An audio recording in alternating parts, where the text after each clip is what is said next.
Spirits of the board, tell us who has the baddest motherfucking channel on all of YouTube.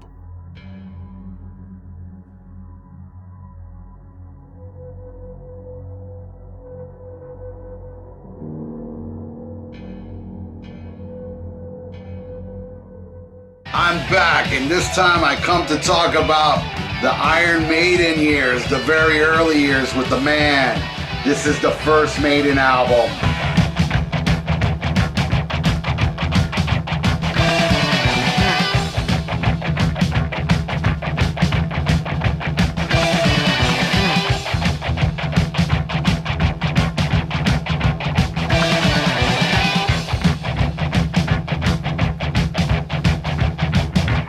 Iron Maiden, the debut album released in 1980. I said I was going to do a show that represents my favorite album from every band. I have a hard time picking between this one and Killers, so I'm going to do both shows back to back. Next week you'll see Killers. This was a fucking eye-opener for me. I'll never forget walking into a record store and seeing this album cover, and I said, holy shit, what the hell is this? And then I turned it around, and if you look closely, you see Dave Murray there. He kind of looks like KK, and Dennis Stratton is wearing like red leather pants, like Glenn Tipton, and Deano kind of looks like Halford.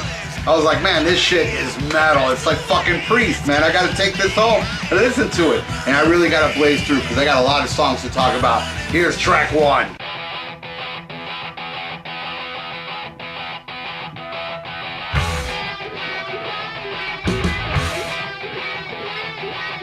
I'll never forget the first time I heard Prowler, man. Just that opening riff, and then it went wah wah wah. I was like, whoa, this is fucking killer, man. I've never heard anything like this before, and it's just a kick-ass song. It fucking cranks. I love this fucking song. It's a great opener, and something I will talk about more stuff. But this is a great opening track. Now the next track.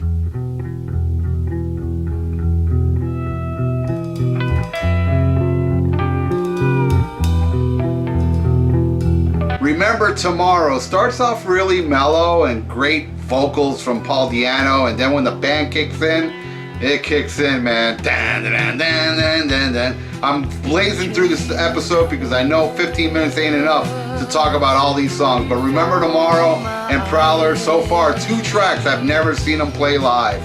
Next track.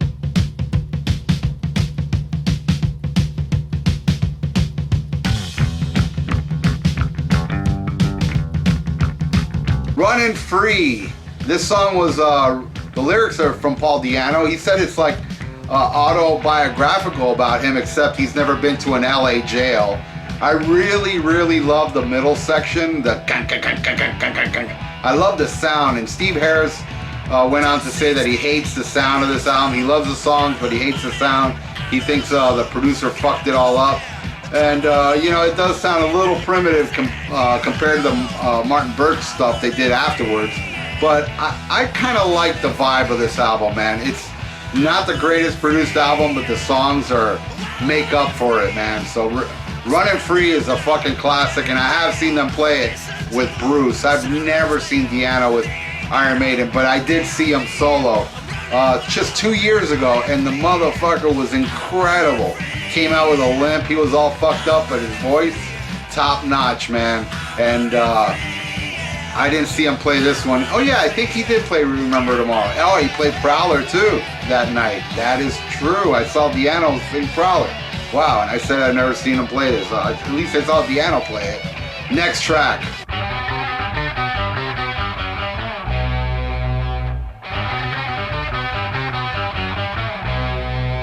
My favorite track off the album, Phantom of the Paradise. This Phantom of the Paradise, listen to me.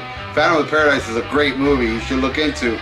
It's kind of cheesy, but I love it. But this is Phantom of the Opera. Phantom of the Opera is fucking, oh my God, it's like changes all over the place. Steve Harris said it was the first song he ever wrote with all these changes and stuff. And I just love the bass playing on this. You know, Steve Harris was, I know I'm gonna get a lot of shit for this, but fucking let the truth be told. Steve Harris was much more adventurous back then. with his bass player. He became more dun dun dun dun dun galloping afterwards. I think the first two albums is where he's a little more sporadic and crazy, and this song proves it, man. And I highly recommend the live version that's a B-side, that I'll talk about that later. So next track.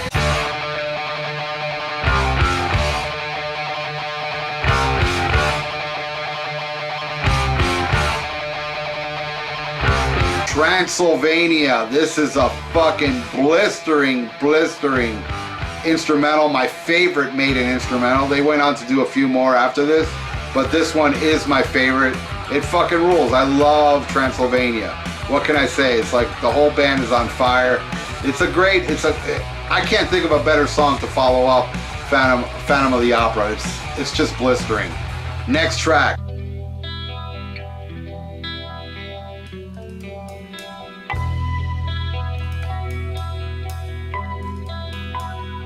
Strange World. Now, this is the only song that Bruce Dickinson has never released. I don't even know if he ever played this with Maiden, but I know this whole album was released with Bruce Dickinson singing it. Either it was studio B-sides or live B-sides, except for this song.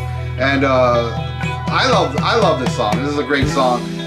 Steve Harris went on to say that Dennis Stratton, he was kicked out of the band because his heart really wasn't into the direction Steve wanted to make it, Maiden, and he said that Strange World was like, Dennis Stratton really played his heart out on that because that was more the direction he was going for.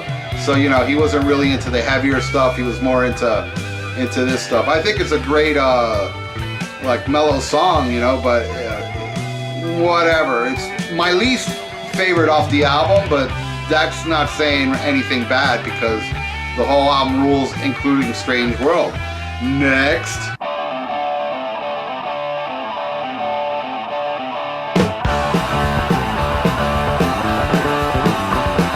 Sanctuary. This song was re-recorded. It was a single in England, but it was just part of the album, the US release.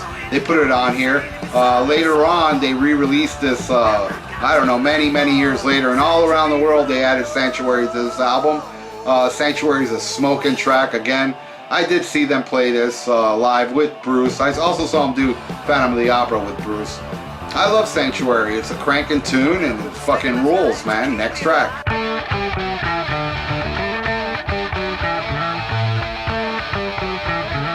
Charlotte the Harlot, part one of the quadrilogy. I don't know what comes after trilogy when there's 4 parts. And do you know all 4 parts? I can give you a hint. One's off Number of the Beast, the other one is off Fear the Dark, and the other one, oh shit, I don't even know. Alright, smart ass Maiden fan, go ahead, leave me a comment and let me know which is the 4th song that features Charlotte the Harlot. I know the other 2. Alright, I'll tell you, 22 and From Here to Eternity. Those 2 mention Charlotte. What's the 3rd? What's the 4th one? I don't know. But I will soon know because some smartass out there will let me know. And I will thank you. Next track.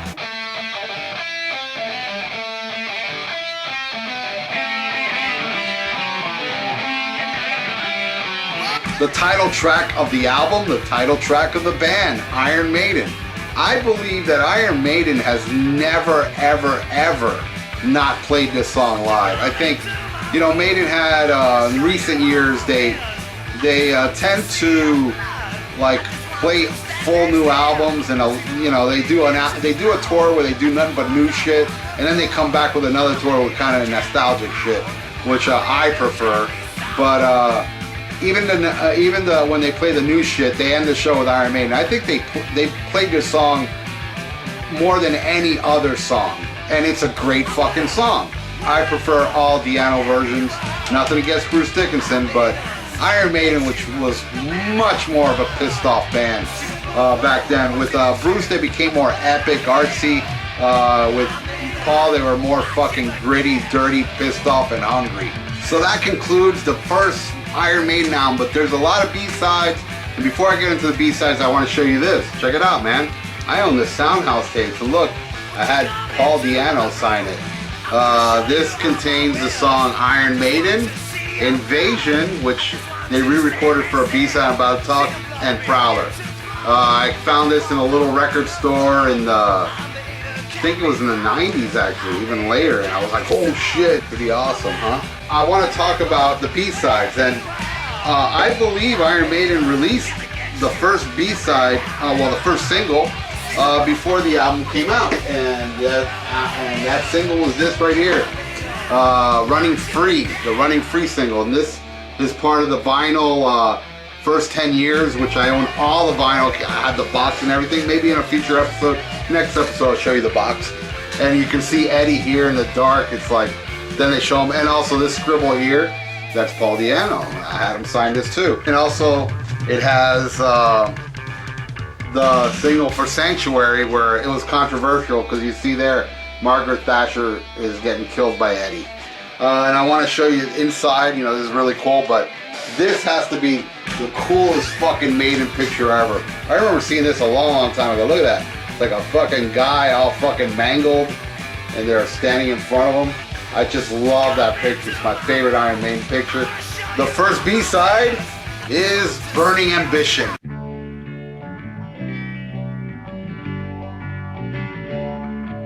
Burning Ambition, a kind of mellow, happy tune. I can understand why this didn't make an album, but it's all right. I think it's pretty cranking. I just love anything this fucking band did. They did no wrong with Di'Anno, Clive, Burr, and later on Adrian Smith and Dan Stratton. It's just perfection to me, man. I love. That's why this is my favorite Maiden era. Next B-side.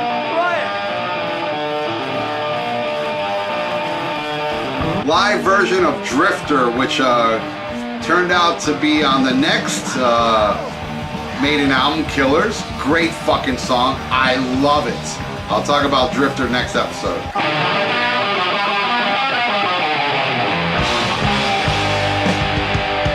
I've Got the Fire, which was later released on Bruce Dickinson doing it. I believe it was the B-side of Trooper? No, that was Cross-Eyed Mary. I love this version. It's much more grittier, but the Bruce Dickinson version does smoke. I love that version. It's originally a song by Montrose with Sammy Hagar singing. Sammy Hagar later went on to be a solo artist, and after that, he ended up ruining Van Halen. And here's the next one. This is Women in Uniform. I believe this was released actually after the first album. They even made a video for it. Just like Burning Ambition, it's a little off-center. It's probably my favorite Iron Maiden video because it has like the original lineup, and I just love everything about it. It's so cheesy, and I love cheese, man. I love the Eddie running around, showing up in the video by surprise. And I believe Women in Uniform was pressure from the record company to do like a single to become a hit single, which is very odd for Iron Maiden because they play by their own rules, but I guess they buckled on this one.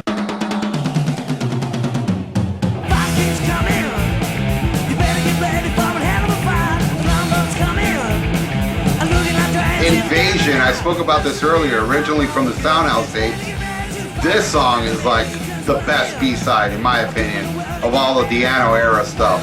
I love Invasion. Yes, the live version of Phantom of the Opera B-side, which I prefer over the original on the studio album, which the original on the studio album fucking rules, but this one rules harder. I love it, and as you can see, this footage here is actually from the actual show, you know, this, but I also spiced it together with a bunch of shit where you can see this video in its entirety on YouTube. If you punch in Phase Linear 5666, there you will see a lot of videos that I made that I already talked about. I made a thrash channel. This one's more metal and non-metal songs, so check it out. Check out my work. I think I do pretty badass videos, if I say so myself. Hear that? I'm patting myself on the back. Just look at this footage. Oh, this is really good. So anyway, so that's the end of my Maiden thing. I just wanted to say that that footage was from the Marquee Club, and I believe Drifter and I've Got the Fire is from that as well. So I wonder if that whole thing exists. It was just part of some kind of interviews that you can see on the early years, the DVD. Check it out. If you don't have it, go buy it. And that's it, man. So I only got 30 seconds left. So I just want to say that there is much more I need to talk about the Diano era, because I'm going to be swinging off its nuts next week, okay? Next album, Dennis Stratton's out, Adrian Smith is in. I'll discuss that all more, because there's no B-sides on Killers as far as I remember. To be continued.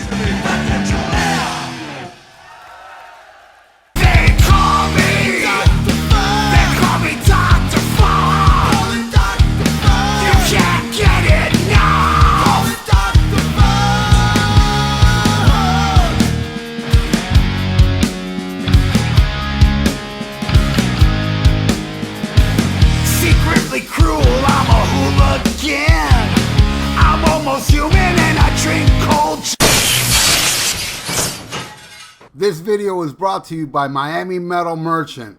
For your metal needs and competitive prices, visit MiamiMetalMerchant.com. Tell them Dr. Fuck sent you. Hey, I'm Dr. Fuck.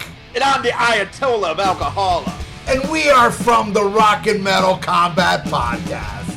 If you want to check out some crazy, uncensored, unbiased, totally nuts reviews of classic hard rock and heavy metal albums, check us out. You can get us on Podbean and iTunes. New episodes every Sunday. That's right. And we also do each other's moms. True. Free of charge. Well, mine charges. Oh, yeah. Yeah, mine's free. Hey, check out my podcast, The Viera Vault. We're on Spreaker, we're on iTunes, and we're on YouTube. Check it out and subscribe.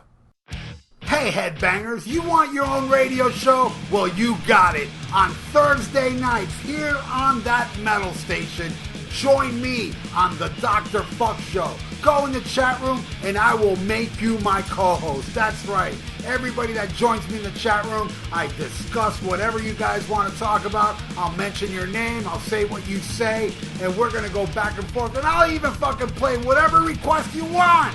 Unless it sucks. Then I ain't playing it, because my show rules, and only songs that rule is allowed right here on that metal station. The Dr. Fuck Show airs live Thursday nights at 8 p.m. Eastern. Hope to see you there. Well, no, fuck that hope. I better see you there, motherfucker.